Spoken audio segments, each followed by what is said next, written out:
Hi, I'm Bridgette Atkins from the Teaching and Learning Center, and it's my pleasure to be joined by Dr. Nelson Lafrenière.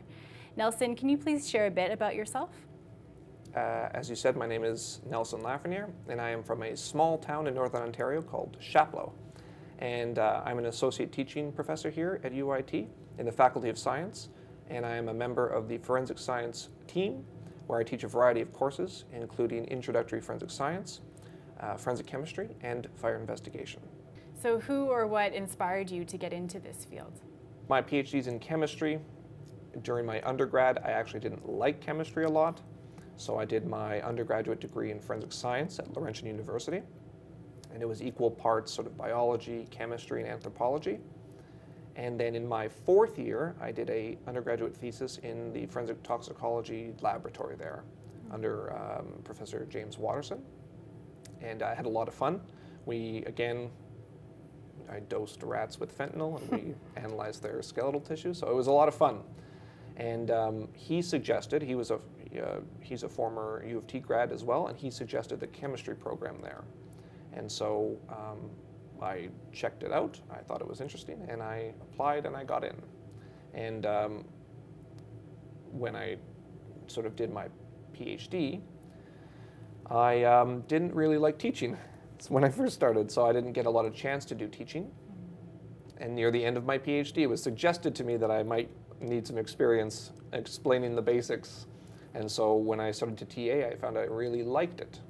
And so near the end of my PhD, I started to build up my teaching skills, and then this job opened up. So yes. So a bit of a journey to get into your teaching role. Yes, and I would say I didn't know that I would end up here. So I guess the lesson is that you never know where you'll end up or what opportunities will present themselves. So can you please give us a brief overview of any of the teaching-related projects you're either working on now or have in the past here at UOIT?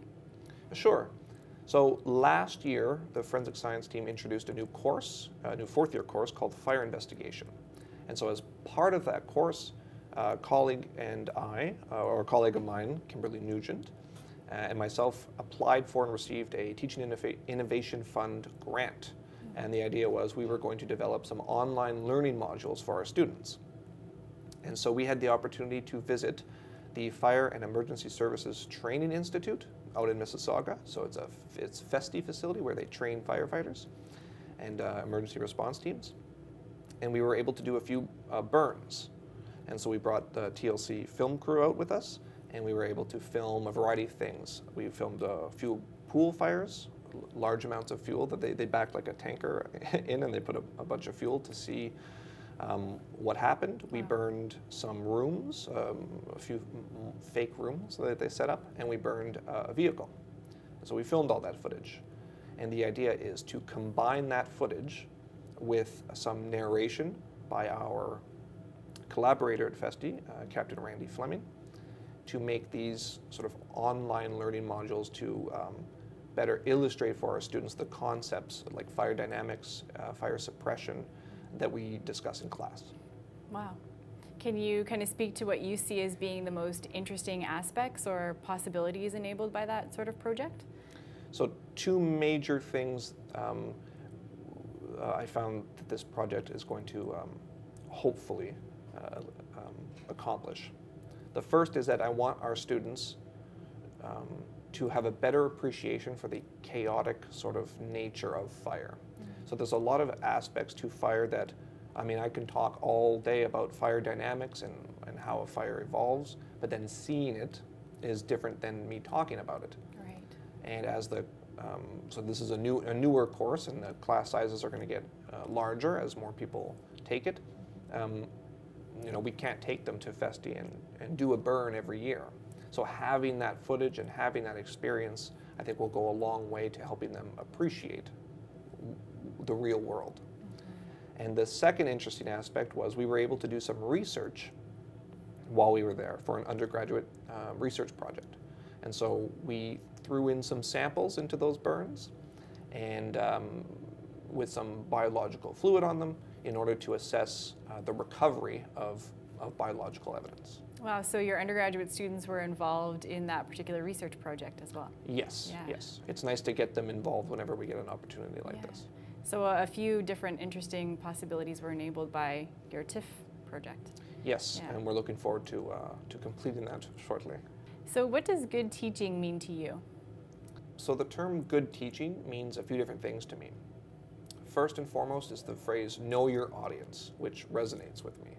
So tailoring the material and the subject matter and how you present it to the specific audience, I think, is really important. So the degree and level of depth that you would go into a topic for a group of fourth-year students might not be appropriate for a group of first-year students. Secondly, good teaching to me means fostering a positive classroom environment. So I absolutely love chemistry, for example, and I want the students to love chemistry as much as I do. And so I try to make everybody comfortable and try to pull them out of their shells and try to get them to participate with me. And I like to tell them that there's always a tiny kernel or a tiny spark, and if they can, in whatever subject, and if they can find that spark of fascination, something that they can attach themselves to, it makes going to class a lot easier. If they can find the fascinating topics on chemistry or something interesting. And I like to hopefully, fan that spark into a into the burning passion for chemistry that I have. Awesome, yeah, we can get a good sense of your passion for the subject area, and I'm sure that makes going to class, even with those early start times, a lot easier. So what are some of the most challenging aspects of your role? I think one of the greatest challenges is to combat student expectations. So when students arrive, they expect often to be lectured in the traditional lecture format. But I happen to know for a fact that active learning activities are the best way for students to learn. And so there is this balance that you have to strike between giving them the content and preparing them for future years, and then actually giving them a good opportunity to learn, because oftentimes those activities are time-consuming and might not be well received by the students. Right, so there could be some resistance. Yes, and there are limitations to classroom size, so in more theater classrooms it might be more difficult to do some of these activities.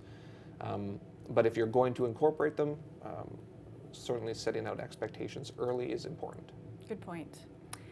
So with that, can you speak to some of the highlights of your role? I think one of my favorite things about this job is being able to interact with students. So I like seeing students succeed and helping them succeed. If that's in the classroom, if that's in office hours, in the hallway, it's about being approachable and fostering that good environment to allow them to succeed. And I think that's a real strength here at UOIT is our faculty's friendliness and our willingness to help our students. Great, and thanks for commenting too on that good teaching extends beyond the classroom. Yeah, That's absolutely. Great. What are some of the things you're looking forward to doing in your role here at UOIT in the future? I have a long list of things that I want to do and try. So as I mentioned earlier, I really like the idea of incorporating more active learning strategies in my classroom. I have dreams of flipping the classroom, right, and making the students do all the assigned reading and then having them come into class and do problems or discuss more pertinent things. Dreams of recording all my lectures online and making it available to students from the get-go, and then using classroom time for more value-added activities and more interaction with students. I think that is what I want. Those are some of the things I want to try moving forward. What advice would you offer to a new instructor? I tend to be a little bit of a perfectionist, and I want my courses, every course I teach, to be perfect from day one.